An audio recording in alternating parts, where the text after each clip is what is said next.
Good afternoon, everybody. So it looks like we're a pretty small group today, about 40 people. I wish we were in person, but thank you for coming. Let's see, just a reminder, you have a midterm on Monday, November 15th, which will cover everything after the last midterm, all the way on up until today's lecture and today's homework, which I will post a little later today. Yeah, so the other thing that came up is next week is Veterans Day on Thursday. So I know that your TAs are making different arrangements with people whose discussion sections are on Thursday because there's no class. It's a holiday on campus, so you will not have discussion section on Thursday. Everyone else, Tuesday, Wednesday, and Friday, they meet the same.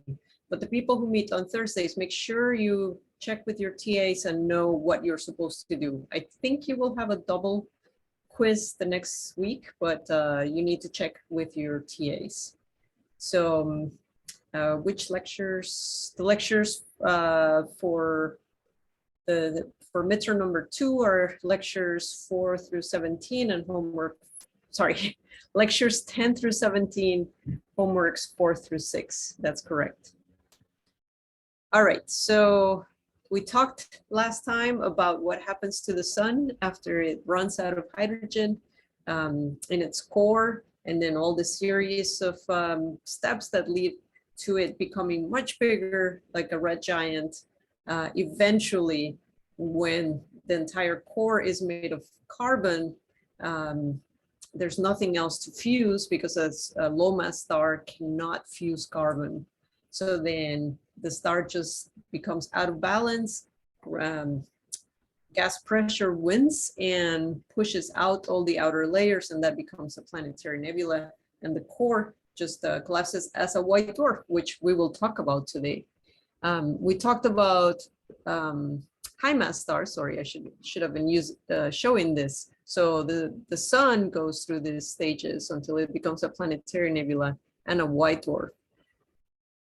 Much more massive stars that are more than 8 times the mass of the sun, will go through a similar cycle until they explode as supernovae, which we will talk about today, and eventually become either a neutron star or a black hole. So just as a way to review, let me put this in the form of a poll. So how are high mass stars different from low mass stars? And check all that apply. Let me give you multiple answer. Here we go. So how are high mass stars, or how is the evolution of high mass stars different from low mass stars? So check all that I applied. Answer A, they have shorter lifetimes. Answer B, they have more fusion cycles. C, they become supergiants. D, they can fuse carbon. And E, they are generally bluer. So comparing low mass stars like the sun, which is 1 solar mass. So anything that has all the way up to 8 solar masses, how are those low mass stars compared to stars that are heavier or more massive than 8 solar masses? All right, so most people have answered. And the answer, most people chose the first one. They have shorter lifetimes. That's correct. Most people chose the last one. They are generally bluer. And I even gave you the hint with the picture. So those are correct. However, the other 3 are also correct. So it was a little bit of a trick question, right? So B, they have more fusion cycles, which is related to D. D, they can fuse carbon. High mass stars, in contrast to low mass stars, they have so much mass that mass pushes on the core, and it continues to push on it so that it can become hotter and hotter and hotter, and it can reach the 600 million Kelvin threshold for carbon fusion, and it can keep going, to even 1 billion degrees. in the center of the high mass stars. So after carbon, so actually let me go to the next slide. After carbon, they can burn or fuse neon, oxygen, silicon, all the way until everything in the core becomes iron. Iron is the product of silicon burning. So this is where we left off last time. So all of the answers were correct. The other one was they become supergiants as opposed to giants, right? So low mass stars become red giants, high mass stars become red supergiants.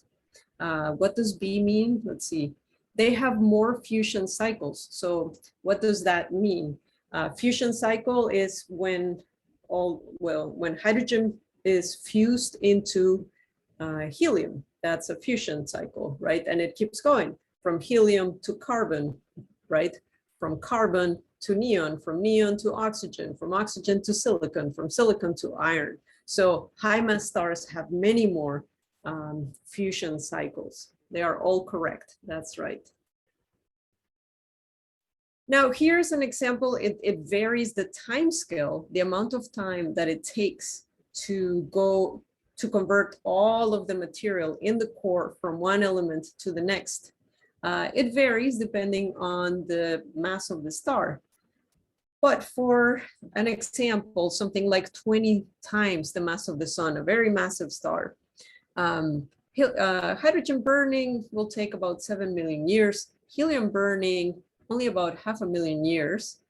Carbon burning is so much faster, right? I mean, 500,000 years, we can't even conceive of that number in terms of human timescales. But when it gets to carbon, 600 years, I mean, we know what was going on Earth 600 years ago. 600 years is not that big of a number. Neon burning 1 year, I mean, that's like small. That's a pretty small amount of time. Oxygen burning 6 months. And then by the time it gets to silicon, which is very heavy elements, right?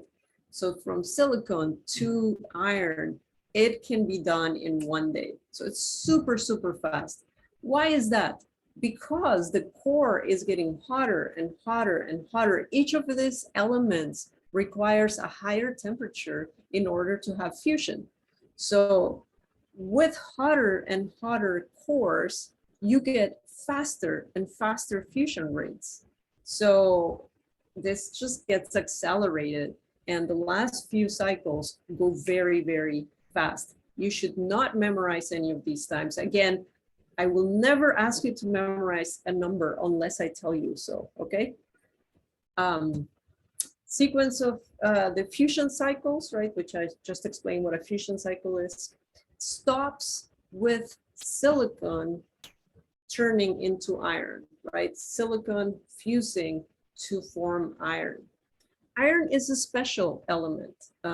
You can think of iron as being a metal, and it is a pretty heavy element in the periodic table. If you look for where it is, it's pretty far down.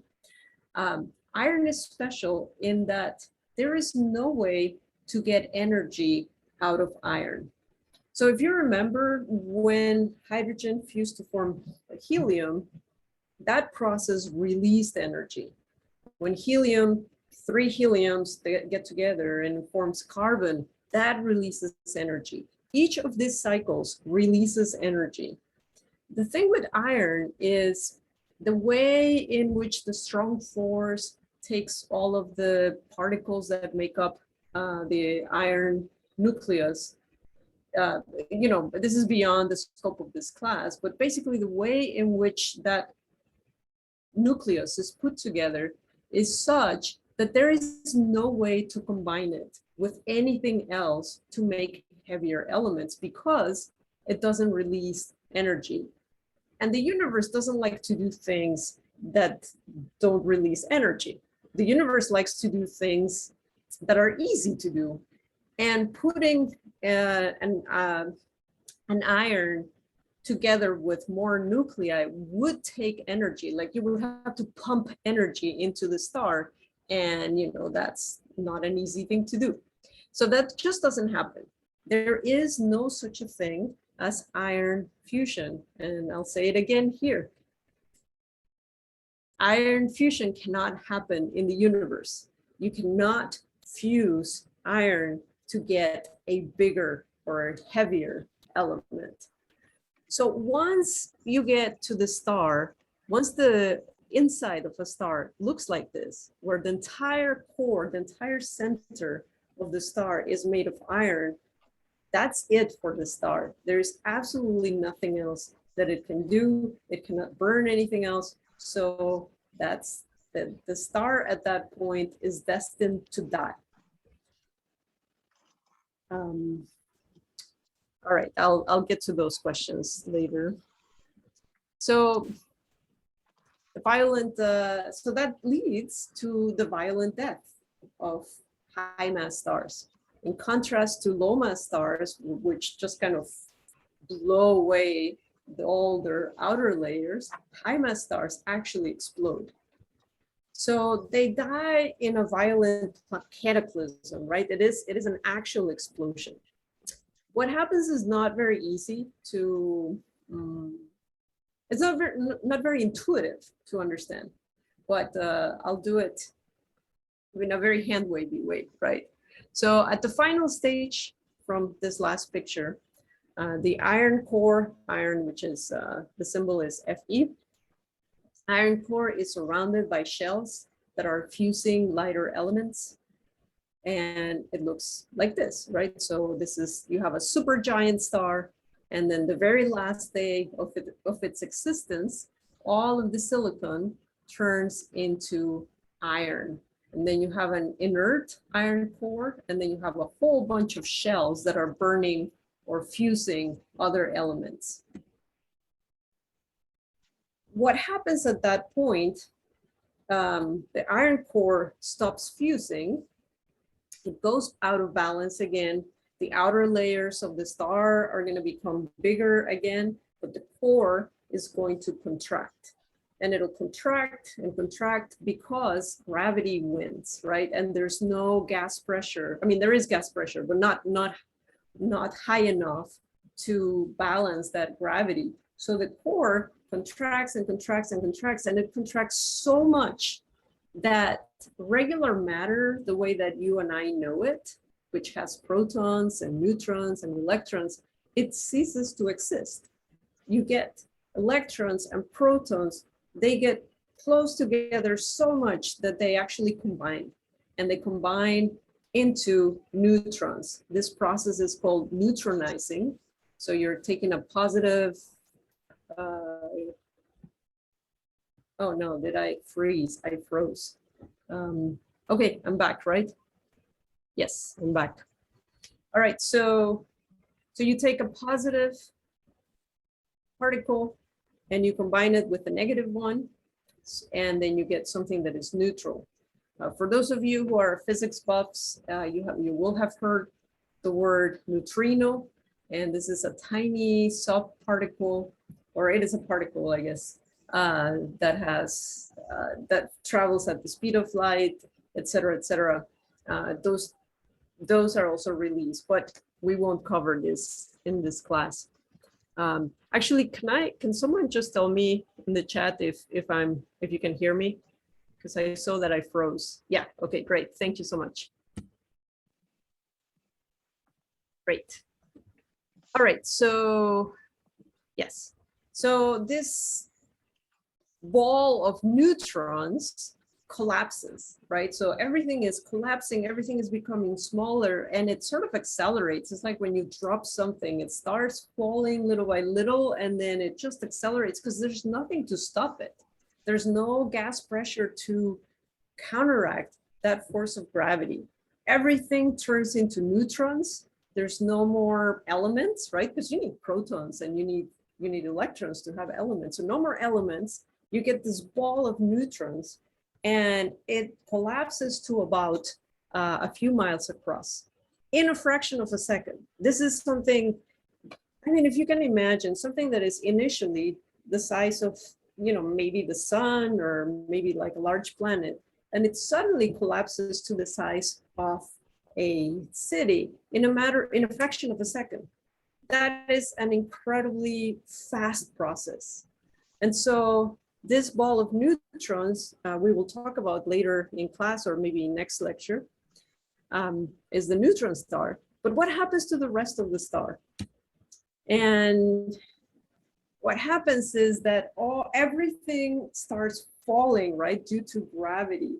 But as it falls, the center becomes a neutron star and it stops falling. And I'll tell you why, in a few slides. But this ball stops falling, it stops collapsing. And when it stops, everything sort of bounces off this ball of neutrons and it propagates a shock wave that goes through all of the upper layers of the star and it expels everything. So this is what causes the huge explosion that is called supernova. So this is what is called a supernova. To be more precise, because there's many different types of supernova, it is what we call a type 2 supernova or a massive star supernova. All right, so it's hard to understand why something that is collapsing ends up actually exploding. So like in the case of the planetary nebula, the core sort of collapses into a dwarf and the rest of the star just sort of flies away from the core. It's a similar thing here, it's just very violent. The center collapses into a neutron star, the rest of the star explodes. And so I have a video that it is an imperfect analogy, but the physics girl, I think it's called, explains more or less how this bouncing happens in a supernova. So here we go.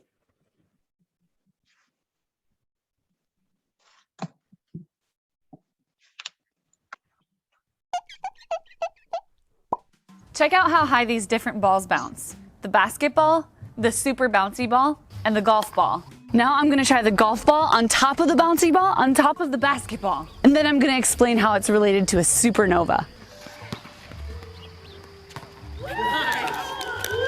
Did you see that? Probably not. So here it is again. The golf ball bounced to 28 feet. We dropped it from about 3.5 feet, so it went up 800% of its dropped height. In fact, if you consider that by itself, the golf ball bounces about 70% of its dropped height. It went as high as if it had fallen from 40 feet up.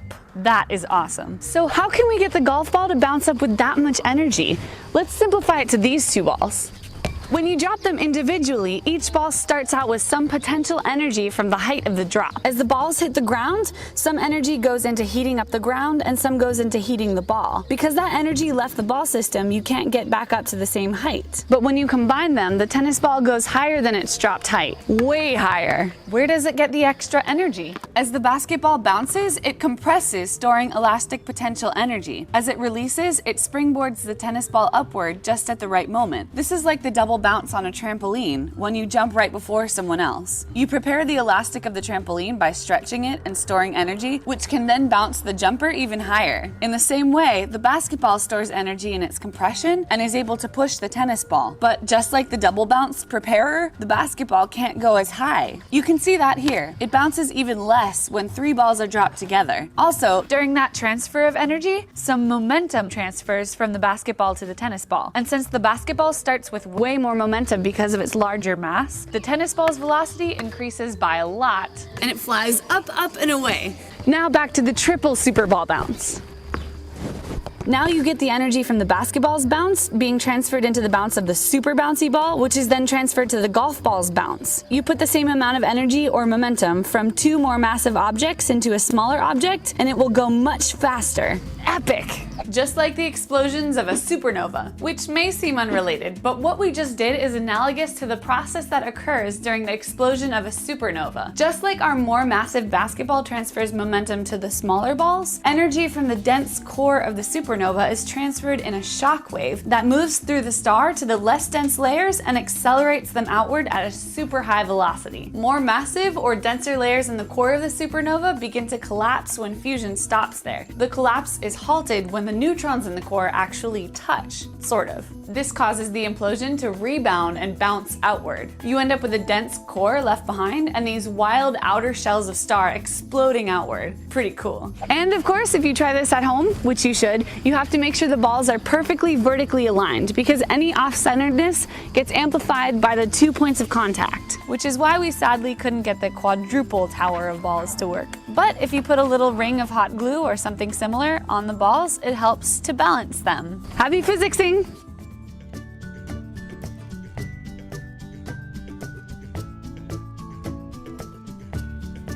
All right, so now let's think about, let me get out of this. So now let's think about this in relation to a star that has many layers of gas. So think about the core as being that basketball, and then each of the subsequent balls on top of it is each one of the layers of gas that are just outside the core of the supernova, of the star, right? So when the core becomes all iron and it cannot fuse anymore, it just cannot, it doesn't happen in the universe. As it begins to shrink, then it stops, right? Then there is this bounce, and each of the layers gets some of the energy transfer from the one below, so that, you know, by the time you get pretty high up, it just explodes, and all that energy is propagated, and then it is a colossal explosion, an incredibly big explosion. So a supernova, I mean, this explosion is bright. It releases a ton of energy, it releases a ton of light. And so sometimes one single star can outshine an entire galaxy. I mean, to put it in context, a galaxy like ours, like the Milky Way, has about 10 to the 11, that's 100, like 100 billion stars, right? 100 billion stars. And one single star, when it explodes, it can be as bright as the entire galaxy together. So it's a huge, huge, huge, huge explosion. Now, during this explosion, all of the rest of the periodic table, all of the elements that are heavier than iron can be formed. Because remember, I told you, you can't form elements that are heavier than iron because that requires energy. You would have to put energy into the system in order to make heavier elements. Well, guess what? Here's a lot of energy that you have available that can actually bombard iron nuclei, and you bombard them with other particles, you make them heavier and heavier, and there you get the entire periodic table. So all of the elements that we that exist in nature are formed in stars. They are formed through processes of fusion all the way up to iron. After iron, they all happen, all the heavier elements than iron all happen during a supernova explosion. So I have a video just to summarize some of this. Let me get to that. Here it is.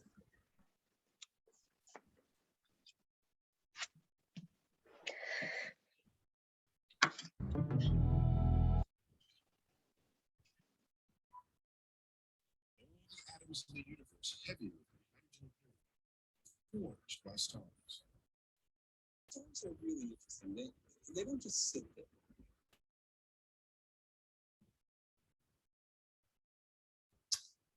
I don't know why it's not responding. Let me try this again.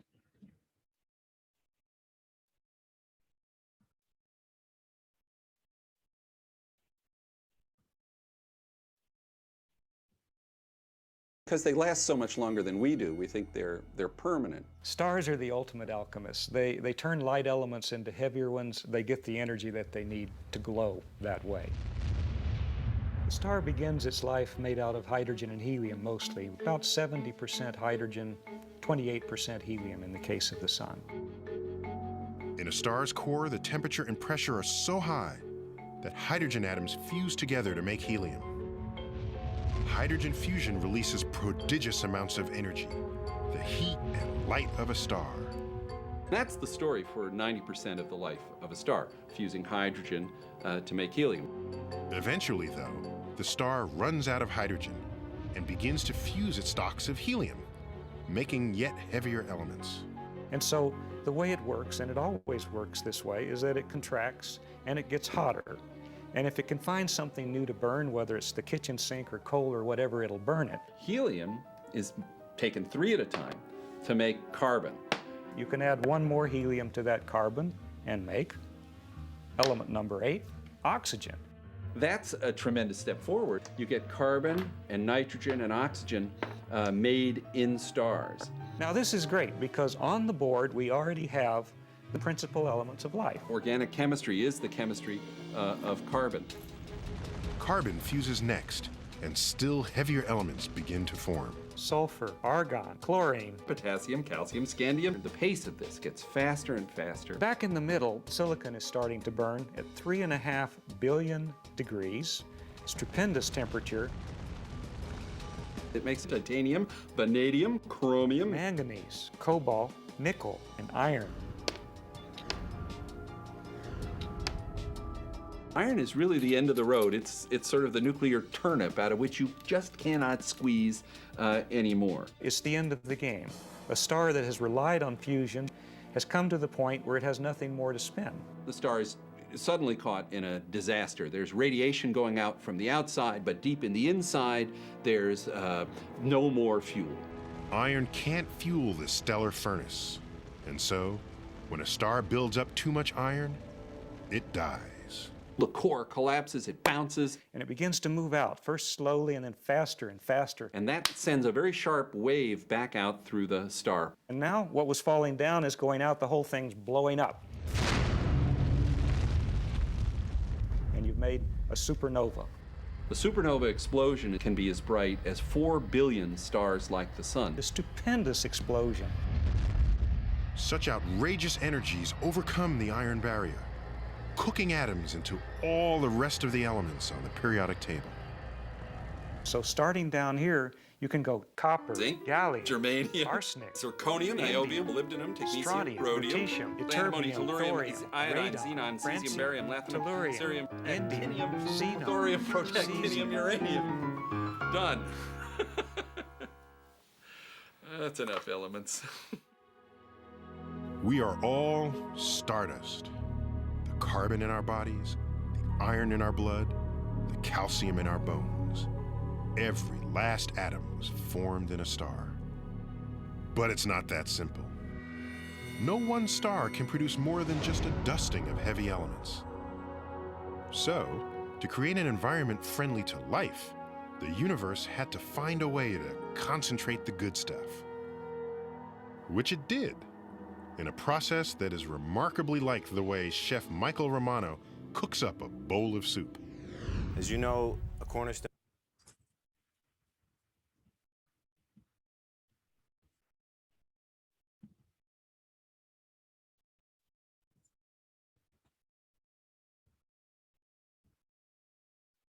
All right, so if you were paying very close attention, you will notice that I only told you about a few fusion cycles, oxygen, neon, and carbon. And in the video, they were mentioning many other elements that are in between those. And so, of course, this is, again, beyond the scope of this class, but there are some byproducts as different elements are fusing into heavier and heavier. Other, a few, some nitrogen is produced too, and it's within the same process. It's just that we don't have the time to go through all the details, and probably not even the interest, right? It's probably enough to know that all these elements are processed in this process of fusion.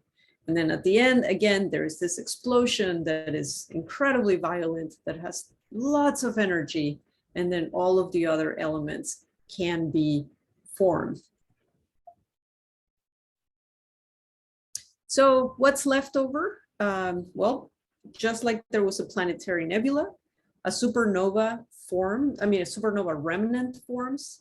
And what a supernova remnant is the nebula that is left behind after a supernova explosion. So those are a few pictures of what they look like. Supernova remnants actually stay around a lot longer than planetary nebulae. And this is because they have the magnetic fields that were in the star. A lot of them actually get exploded too. And the magnetic fields are able to keep producing some light, and again, beyond the scope of today's lecture. But those supernova remnants can actually stay around for not just for 1 million years, but millions and millions of years, possibly even 1 billion years. So anyways, so there are some really beautiful supernova remnants that we've seen around. Some of them we can connect them to supernovae that some humans saw, 1,000 years ago or so. Because of course, when there is a supernova in our galaxy, you see it as a very bright star, and the star can be so bright you can see it during the day, right? I mean, they're talking about a star being 1 billion times, 4 billion times the luminosity or the brightness of the sun. So of course you would be able to see it during the day, even if it was really, really far away. So throughout history, humans have recorded when they see supernovae. And as I was telling you last time, the last one that we have record of within our galaxy was in 1604, which was coincidentally a little before the telescope was invented. So unfortunately, we haven't gotten to see any supernovae in our galaxy with telescopes. But there are many other galaxies out there, which we'll learn about in a few weeks. And those other galaxies have supernovae all the time, and we get to see them with our telescopes. Yeah, so the next question in the chat anticipates the next slide. So is there any danger to Earth if there are supernovae?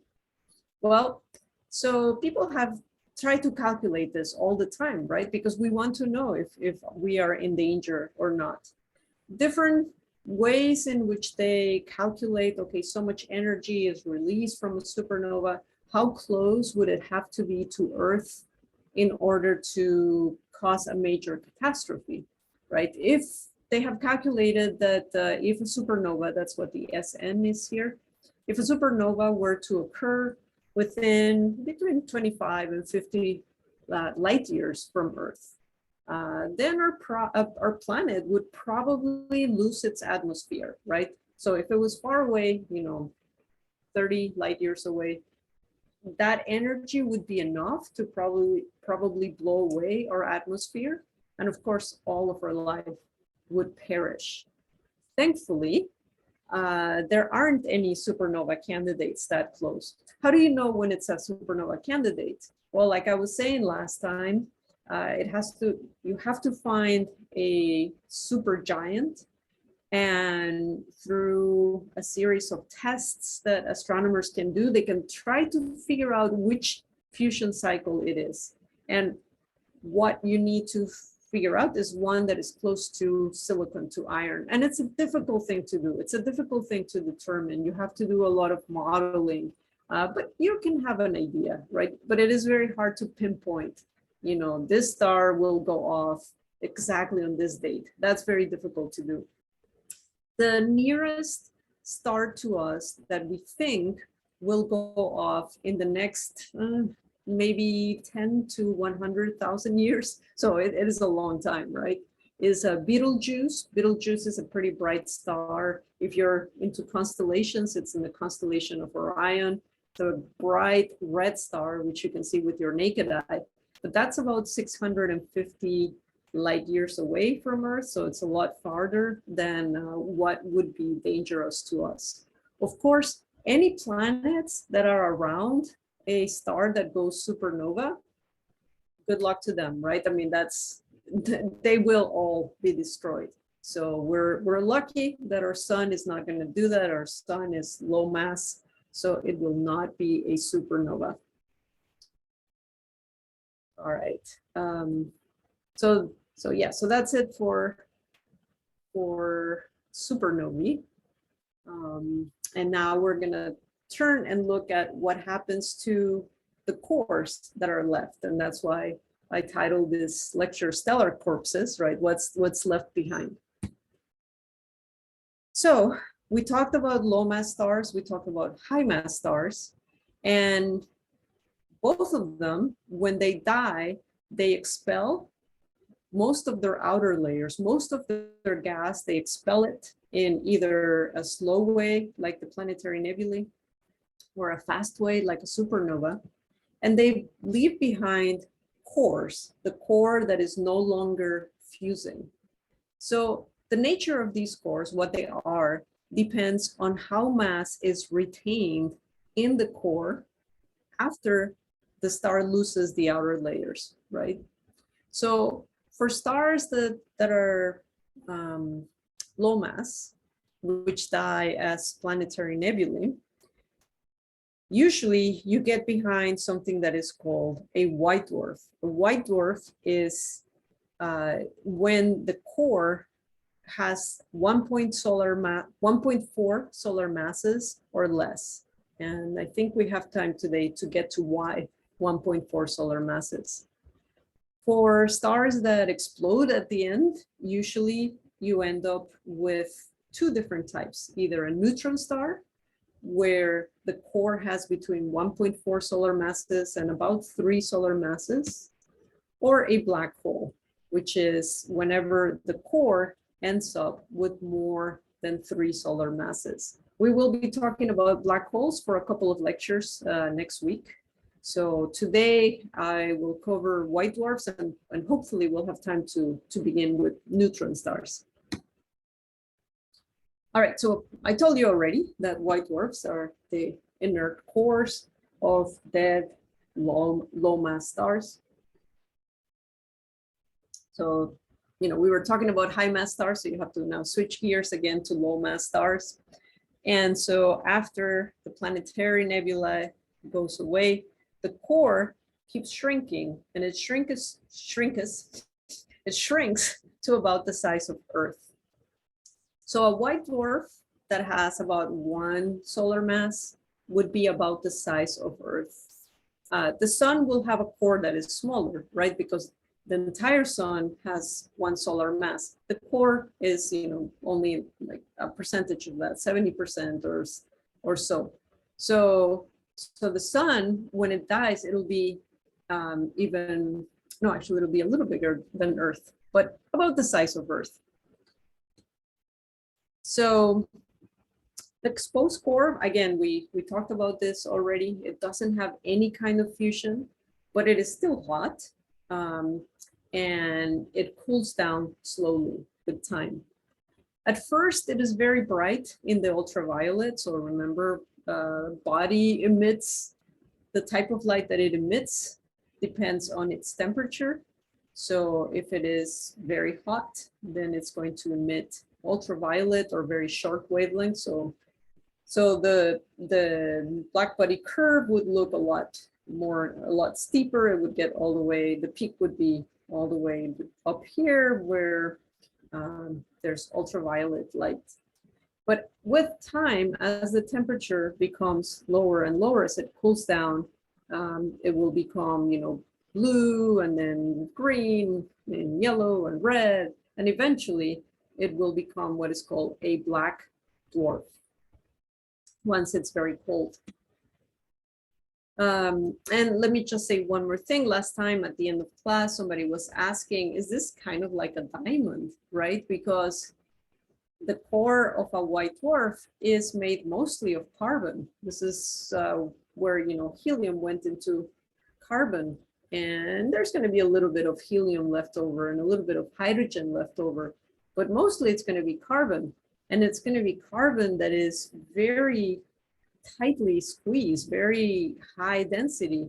And as you may know, that's what a diamond is, right? When you get carbon at incredibly high pressure, you get a diamond. And so a white dwarf is a little bit like a diamond, right? A gigantic diamond, about 1 solar masses worth of diamond.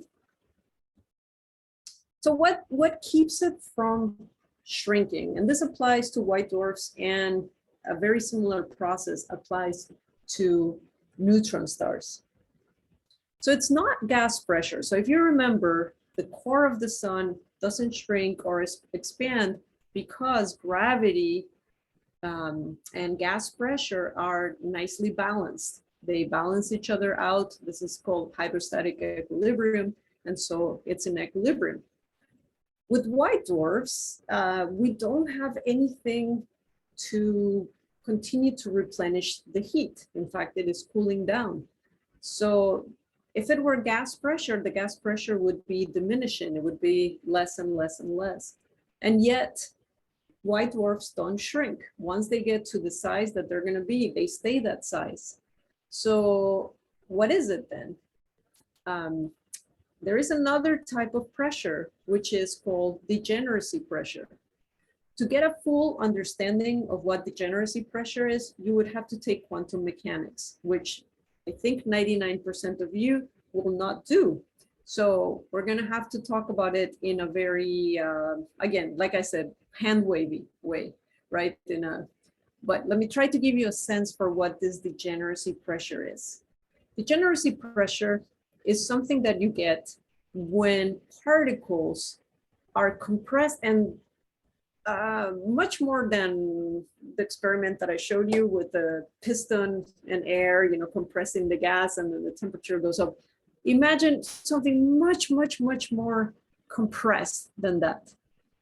And so degeneracy pressure is basically a type of pressure that arises when either electrons or neutrons are packed so tightly that some quantum mechanical principles come into play.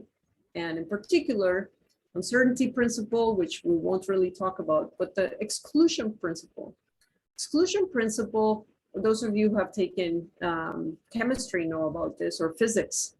But basically the exclusion principle says that two or more electrons or neutrons cannot be in the same state at the same time.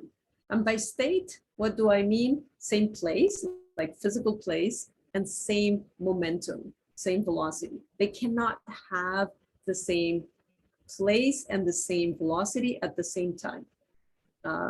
If you've heard of it, it's the Pauli exclusion principle.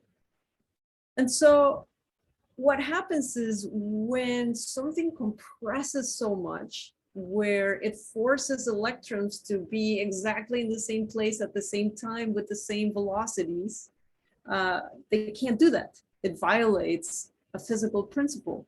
So what they do to avoid being squeezed into the same place at the same time is they start to move faster. And if you remember, with gas pressure, what created the pressure, the outwards pressure, was the fact that the particles or the molecules that made up the gas started to move faster. And so here, it's not temperature. Temperature is not what makes electrons or neutrons move faster. It is the fact that they do not want to be squeezed into the same place at the same time. I have a few slides with imperfect analogies, things that I find in textbooks, so this is just maybe just to give you a rough sense of how this works. And they talk about in a parking lot, if there's a lot of spaces, you drive slowly because you'll get a space. But if it's very crowded, right, there's only one spot available here and there's 3 cars looking for a spot in the parking lot, then cars are going to be racing. Like they're going to try to get there first, because otherwise because you can't put 2 cars in the same spot at the same time. So imperfect analogy. Another one, if there's plenty of chairs in an auditorium where the chairs are the quantum states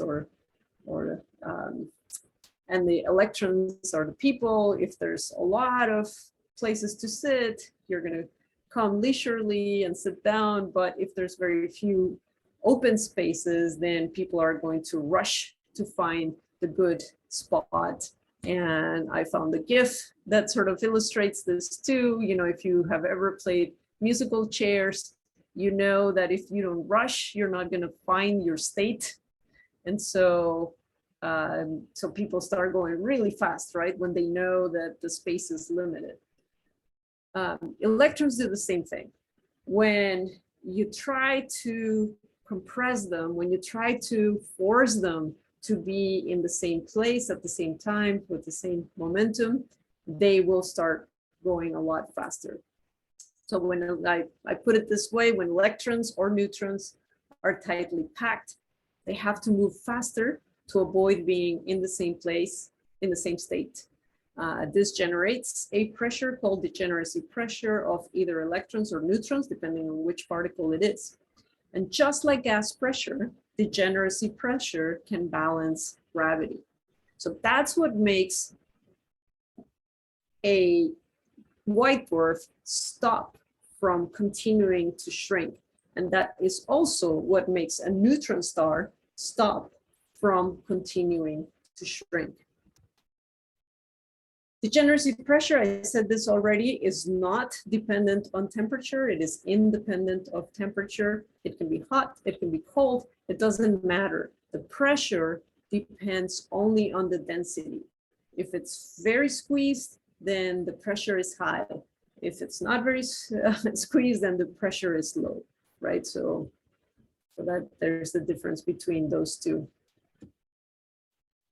All right, so white dwarfs are supported by electron degeneracy pressure.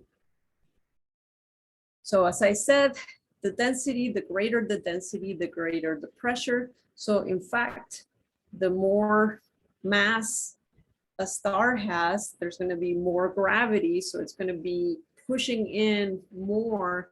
So then the degeneracy pressure is going to be greater. It needs to be greater to balance out the force of gravity. But as you know, with more mass, there will be more gravity. So the degeneracy pressure has to be greater. And you know, stuff has to go faster. Oh, I haven't gotten to that, sorry. So because degeneracy pressure depends on density, white dwarfs are very, very, very dense and very much denser than anything that we have on Earth. So white dwarfs are 1,000,000 times denser than water, or to put it in other terms, 1 teaspoon of white dwarf material would be as heavy as an elephant, right? This is how dense they are. And in the video that I was playing before class, they say, if you were to stand on a white dwarf, because gravity would be so great, you know, it's the same amount of mass as the sun, but it is compressed into this small thing like the Earth, then you would be 50 million times as heavy, right? You would, the force of gravity that you would feel would be much, much greater. So you can keep putting more and more mass, and then there's going to be more and more degeneracy pressure. But remember, degeneracy pressure increases because the electrons are moving faster and faster. So if you were to add mass to a white dwarf, that would increase the gravity. And that would force electrons into a smaller place, and that forces them to go faster. But there is a limit to how fast they can go, because nothing can go faster than the speed of light. I have mentioned this before, and I will continue to mention this several times through the rest of the quarter, because this is very important. In nature, nothing can go faster than the speed of light. So there's a limit to how fast electrons can go. Therefore, there is a limit to how much gas pressure, not gas pressure, degeneracy pressure there can be. So there's a limit to how much degeneracy pressure can increase. So at some point, if you keep putting more and more mass into a white dwarf, the electrons will go faster and faster. And when they reach the speed of light, they can't go any faster. So at that point, the degeneracy pressure cannot increase anymore, and then gravity will win over that. Where is that limit? The limit is 1.4 solar masses. This is something that an Indian scientist at the age of 20, which is, puts all of us to shame.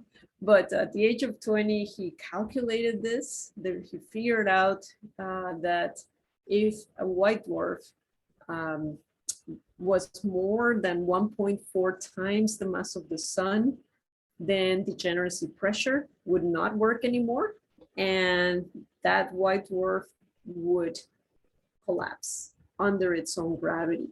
So this limit is named after the scientist who figured it out, whose name was Chandrasekhar. So the Chandrasekhar limit is the limit of how massive a white dwarf can be, and that limit is 1.4 solar masses. So we will pick it up next time. We'll talk about neutron stars, and then of course we'll get to my favorite subject, which is black holes. So have a great weekend, everyone, and I will see you on Monday, and I'll stay behind to answer questions.